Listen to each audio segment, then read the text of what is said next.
Le rituel va se reproduire tous les jours jusqu'à la veille du premier tour. Un camion, à l'intérieur une sonorisation portable, une scène dépliable en quelques secondes et tous les jours dans un lieu différent, une mini-réunion publique improvisée. Entre tous les meetings de Jean-Luc Mélenchon, on va aller dans des villes entre chaque meeting. Et l'idée, c'est d'aller au plus proche des habitants, discuter avec eux, de les inviter à chaque fois pour des prises de parole comme ça. Une étape par jour jusqu'à la veille du premier tour, un Tour de France qui rejoindra le candidat 2 fois par semaine pour les grands meetings.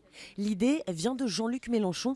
Pour s'appuyer sur la force du peuple, dit-il, il faut déjà s'en rapprocher. Et les militants du camion insoumis ont une cible en particulier, ceux qui ne s'y connaissent pas, ceux que la politique ne passionne pas forcément. On essaie de faire une campagne électorale un peu différente des autres, c'est-à-dire au contact, dans la rue, près de la population. L'initiative interpelle, même si elle ne plaît pas à tout le monde.